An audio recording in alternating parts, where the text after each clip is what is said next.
18:55 minutos, arrancamos en otro bloque más de la Resistencia. Comentanos, Nico, con qué continuamos en este lunes de Resistencia. Así es, Nero, justamente el primer tema que vamos a tocar, el más internacional, después del tuyo justamente, es el ataque que ha sufrido el presidente Duque de Colombia, que todo esto hay que enmarcarlo en un contexto de, porque mucha gente, yo veía los distintos analistas y demás, que solamente analizaban el ataque. De que le habían disparado su helicóptero, varios disparos en los cuales hay inferencia de armas que procederían de Venezuela, tanto AK-47 como otras armas también. Pero todo esto hay que enmarcarlo en un contexto en el cual hay que recordar las cantidades de protestas que ha habido en Colombia, justamente también la negación hacia la historia del pasado, como habíamos analizado con Horacio, que sacando las estatuas de Isabel la Católica, de Cristóbal Colón y demás.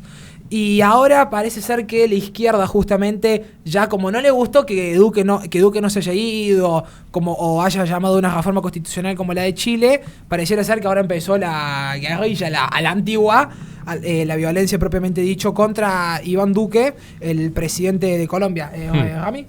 Sí, sobre el tema del atentado es interesante algunas cuestiones más específicamente refiriéndonos a ese tema, porque de entrada podríamos decir que al estar estas armas registradas en lo que tiene que ver con el ejército de Venezuela, nos habías dicho, ya hablaban de un posible casus belli, ¿no es cierto? Porque esto significaría que le podría dar, digamos, la razón para iniciar una guerra directamente de Colombia contra Venezuela.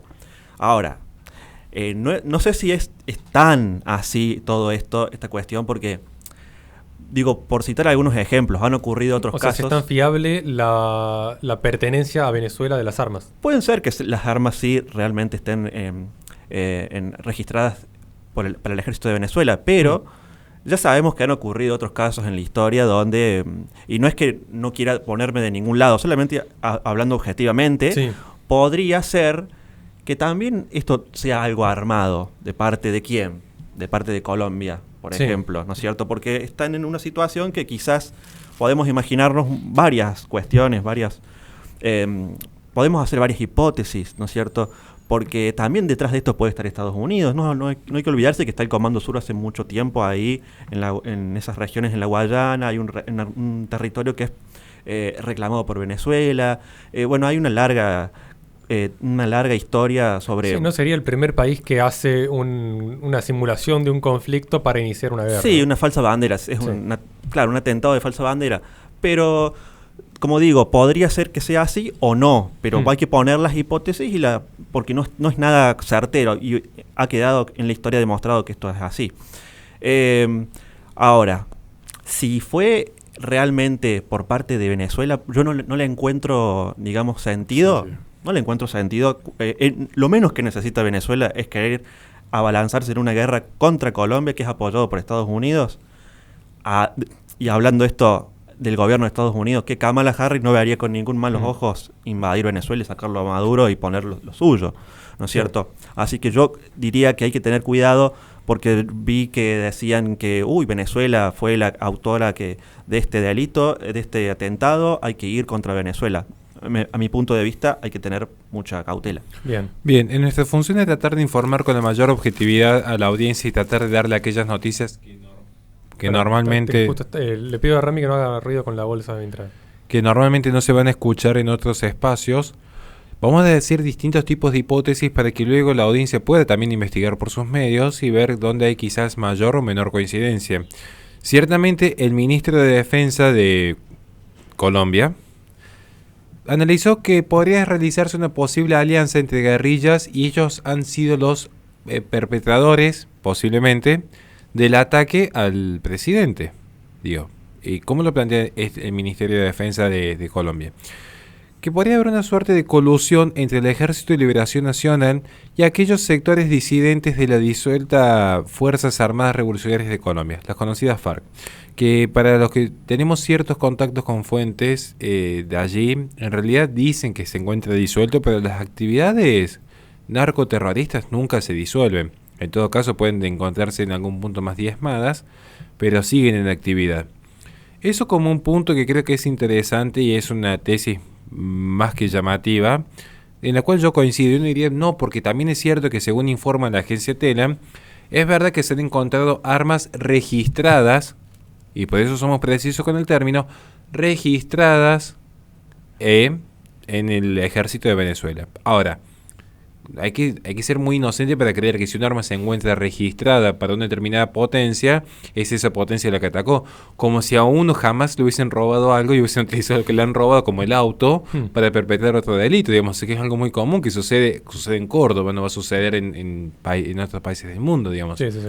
Entonces, esto es prudencia, digo, porque ahí dice, no fue Venezuela. Cuidado que las relaciones internacionales es muy raro, por decir casi imposible, que al día de hoy una nación, y más en esta parte del mundo que tenemos problemas tan concretos como la economía, una potencia decide entrar en un conflicto bélico. Porque claro que atentar contra el primer mandatario de otra nación es casus belli, pero es uno de los elementos más esenciales que se ven en relaciones internacionales. Si quiero tocar un tema, ¿quién fue el que había dicho respecto al gobierno de Estados Unidos? ¿Quién de los dos había planteado la tesis? Yo sí. Un dato ya que estamos hablando del gobierno de Estados Unidos, que creo que es una teoría interesante, ¿no? Así, una teoría. Siempre marcamos la diferencia entre hipótesis, teorías y datos documentados. Justamente ahora se ha dado una comunicación telefónica entre Biden e Iván Duque. ¿Y en qué consta esta llamada telefónica?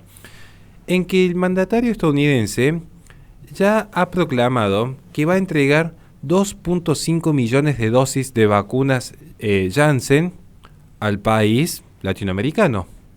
Es decir, una vacuna específica que requiere una sola dosis. ¿Sí? Vaya conveniencia.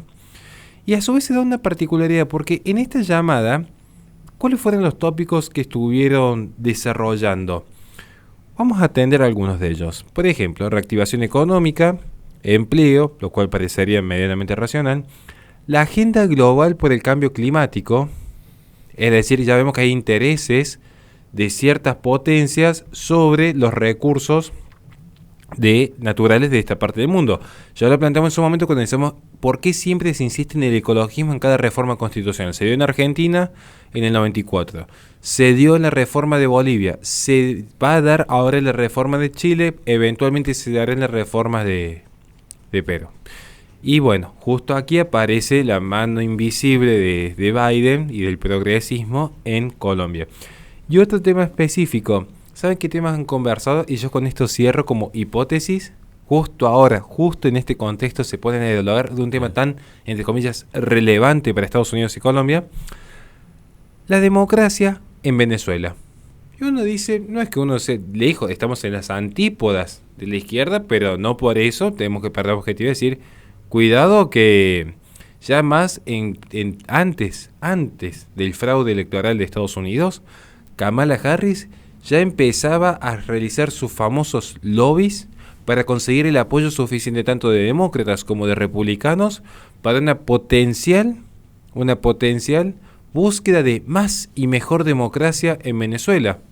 Una práctica que ya vienen trayendo los neocons en la etapa de Bush en adelante. Entonces, solamente planteo esto de decir, bueno, hay distintas hipótesis, simplemente no consuman lo que los medios hegemónicos les dicen en forma ciega, sean críticos y analicen todo el panorama completo. No solamente las últimas semanas, sino cuáles fueron los dichos tanto de Biden como de Kamala respecto a Venezuela, respecto a Colombia y la región previo al fraude electoral de Estados Unidos. Simplemente eso. Y Kamala mucho tiempo antes ya venía hablando de Venezuela, por ejemplo, de Corea del Norte. Pero bueno, en este caso Venezuela, y ella fue muy clara que no está de acuerdo con quienes están ahora en el Estado manejando a Venezuela.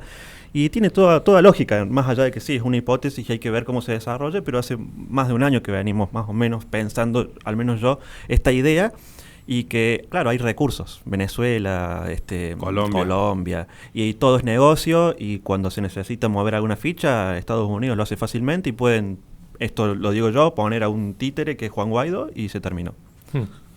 Bien, le recordamos a la gente que este programa se transmite todos los lunes de 18 a 21 por Play FM en Córdoba, Carlos Paz, Tucumán y San Fernando del Valle de Catamarca. Posteriormente se sube al canal de YouTube de La Resistencia, donde en la descripción de los videos tienen nuestras redes sociales para que se comuniquen con nosotros en caso de que quieran colaborar con este espacio.